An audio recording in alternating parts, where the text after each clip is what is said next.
स्वागत है आप सभी का फिर से मेरे चैनल पर जिसका नाम है जीएसटी टेक्नीशियन।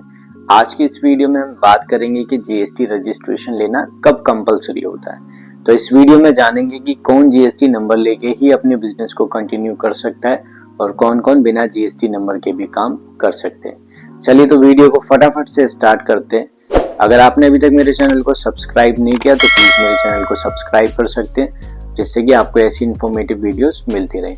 प्लस आप बेल आइकन को भी हिट कर सकते हैं, जिससे मेरी आने वाली वीडियोस की नोटिफिकेशन आप तक पहुंचती रहे।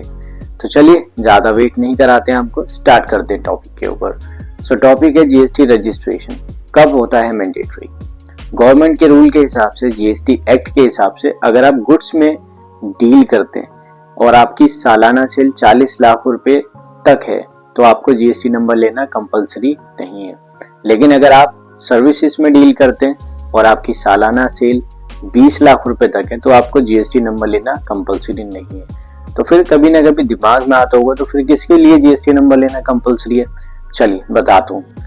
अगर आप गुड्स में डील करते हैं लेकिन गुड्स आप एक स्टेट से दूसरे स्टेट में बेचते हैं, यानी कि आप हैं दिल्ली से और आपका जो बायर है मान लीजिए वो गुजरात से है या महाराष्ट्र से है, तो आपको जीएसटी नंबर लेना कंपलसरी हो जाएगा। आप बिना जीएसटी रजिस्ट्रेशन नंबर के उस महाराष्ट्र वाली पार्टी को या गुजरात वाली पार्टी को सामान नहीं बेच सकते। दूसरा, अगर आप एक्सपोर्ट करना चाहते हैं, मान लीजिए आप दिल्ली से सामान बेचना चाहते हैं किसी दूसरी कंट्री में, एग्जाम्पल के तौर पे जापान में, न्यूजीलैंड, ऑस्ट्रेलिया, किसी भी दूसरी अदर कंट्री में अगर आपको सामान बेचना है तो आपको जीएसटी नंबर लेना कंपलसरी हो जाता है। तीसरी कंडीशन की बात करते हैं, कहां पर जीएसटी नंबर लेना होता है कंपलसरी। यानी कि अगर कभी आपके दिमाग में आया हो कि मैं अपने प्रोडक्ट को किसी ई कॉमर्स प्लेटफॉर्म पर जाकर बेचूं, जैसे कि अमेजन, फ्लिपकार्ट, मीशो, अजियो, ऐसी किसी भी ई कॉमर्स प्लेटफॉर्म पर अगर आप अपना प्रोडक्ट बेचना चाहते हैं तो पहली कंडीशन होगी कि आपके पास जीएसटी नंबर होना कंपलसरी है। अगर आपके पास जीएसटी नंबर नहीं है तो आप वहां पर अपने प्रोडक्ट नहीं बेच सकते।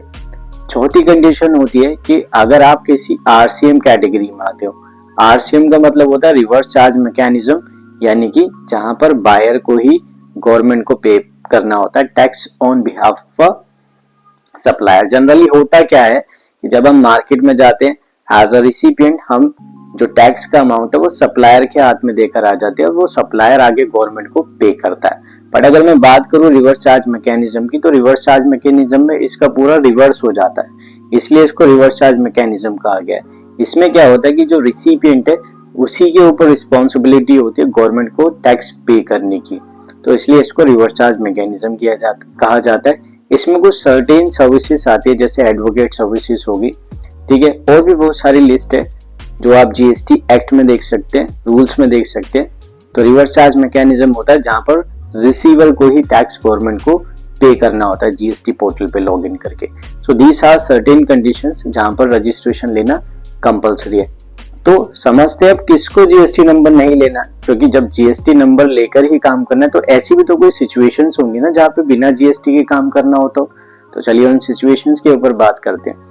आप गुड्स में डील करते हो, सालाना आपका 40 लाख रुपए तक ही गुड्स बेच पाते हैं। तो अगर आपका सालाना 40 लाख तक ही गुड्स सेल हो रहा है, लेकिन वो हो रहा है विद इन स्टेट, यानी अगर आप मान लीजिए दिल्ली से हैं तो आप दिल्ली में ही सेल कर रहे हैं, दिल्ली से बाहर सेल नहीं कर रहे, तो इस केस में आपको जीएसटी नंबर लेना कंपलसरी नहीं है। गवर्नमेंट कहती है कि जब तक आपकी सेल 40 लाख तक नहीं पहुंच जाती आप बिना जीएसटी नंबर लिए भी काम कर सकते हो।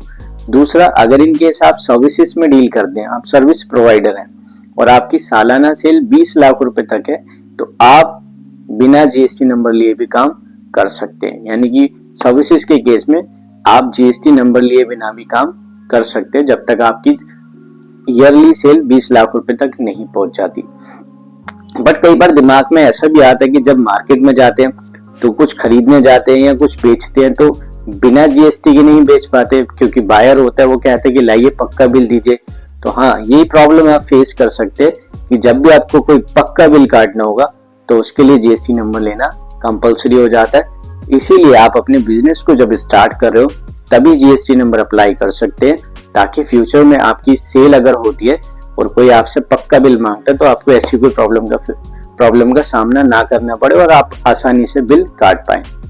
ठीक है। So these are few situations जहां पर मैंने आपको बताया कि जीएसटी नंबर लेना कब मैंडेटरी है, और these are the few situations जहां पर मैंने बताया आपको कि आप कब बिना जीएसटी नंबर लिए भी काम कर सकते हैं। तो जैसा मैंने आपको बताया 40 लाख और 20 लाख रुपए की लिमिट कुछ स्टेट्स गवर्नमेंट के हिसाब से गवर्नमेंट ने डिसाइड किए हैं, उनके लिए गुड्स के केस में लिमिट जो रखी गई है 20 लाख रुपए रखी गई है, और सर्विसेज के केस में 10 लाख रुपए रखी गई है। तो वो जो लिस्ट है वो मैं आपको स्क्रीन पे दिखा देता हूँ कि कौन कौन से स्टेट में 20 लाख रुपए लिमिट है और कौन कौन से स्टेट्स में 10 लाख रुपए सर्विसेज के केसेस में लिमिट है। ठीक है, तो चलिए मिलते हैं अगली वीडियो में। अगर वीडियो जरा भी पसंद आई है तो प्लीज आप इसको लाइक कीजिएगा, आगे अपने फ्रेंड्स के साथ शेयर कीजिएगा, और मेरे चैनल को जरूर सब्सक्राइब कीजिए ताकि आपको ऐसी इंफॉर्मेटिव वीडियोस मिलती रहें। धन्यवाद।